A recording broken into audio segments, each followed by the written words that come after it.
Bismillahirrahmanirrahim. Assalamu alaikum. Welcome back. In this video, we will talk about the topic of biofilms and the bacterial mats. In this video, we will see the topic biofilms and we can also say it bacterial mats. If we talk about our natural environment, in our natural environment, especially on the soil surface, especially on the surface of the plants, in our natural environment, especially on the surface of soil, especially on the surface of plant bodies, bacteria or any other microorganisms attach to the surface and form the dense aggregation. Means in the natural environment, on the soil surface, on the surface of the plants, microorganisms, the organisms which we are unable to watch and see with the naked eye, are called the microorganisms.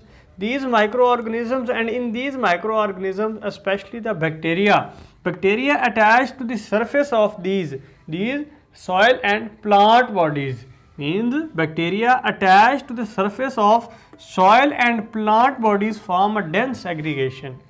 Means in the microorganisms, especially the bacteria attached to the surface of living bodies and non-living bodies.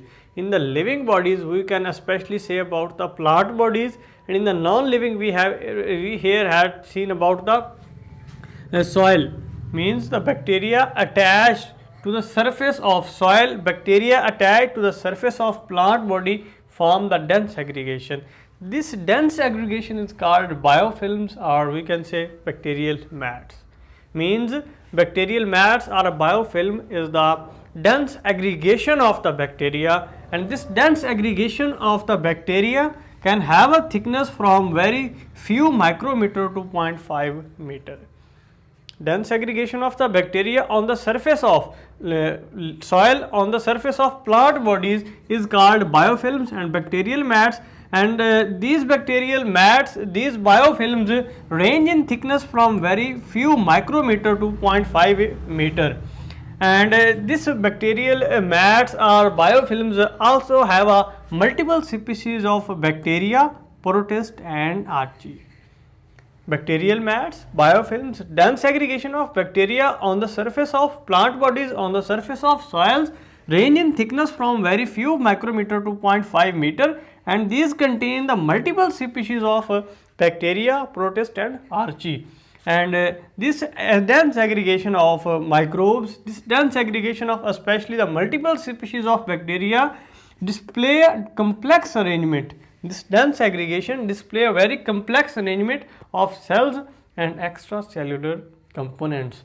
Means if we first of all we had talked about the thickness of biofilm, the thickness of bacterial mats, or the thickness of this dense aggregation of bacteria or the other microorganisms can range from very few micrometer to 0.5 meter, and this dense aggregation have a multiple species of bacteria, protist and archaea. And this complex aggregation of bacteria, protist and archaea shows a very complex arrangement of cells and extracellular components.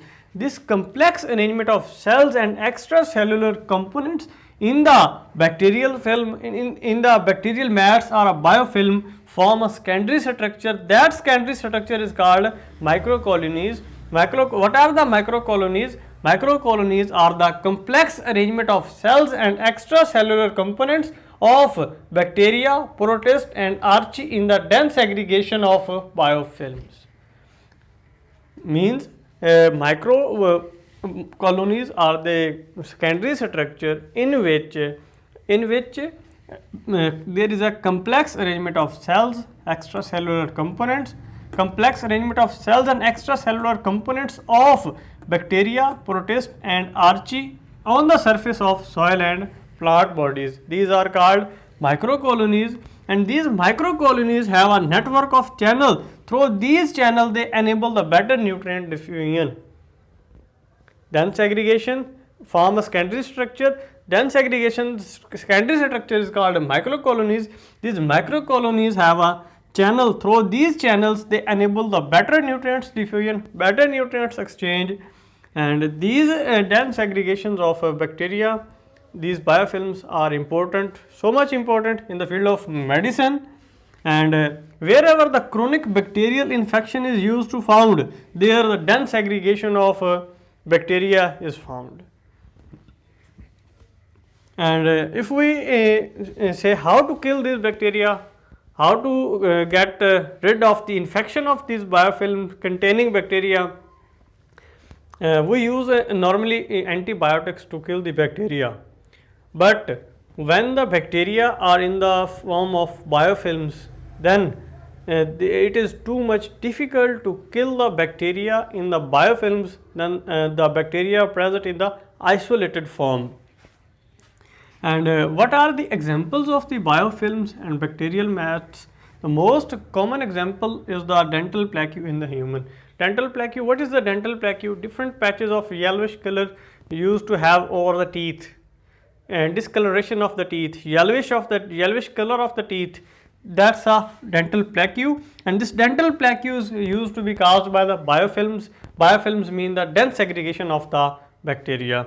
And in the same ways, we used to observe the surface of we used to observe the thick surface, thick greenish material surface on the pond water, that's a scum. And in the pond scum, the layer present on the surface of the pond water is biofilms. It means the most common examples of the biofilm and the bacterial mats are dental plaque, yellowish color present, or different patches, patches of different color present over our teeth are called dental plaque, and this dental plaque is caused by the biofilms, bacterial mats, dense aggregation of the bacteria, and the pond scum. In the pond scum, the upper surface containing a thick material, waxy material, is full of the microorganisms. In the microorganism, that's also full of bacteria, and bacteria in the dense aggregation on the surface of water. And for now, we had see the topic what are the biofilms or what are the bacterial mats. In the next video, I would like to have any other topic for you. For now, it's okay. Allah Hafiz.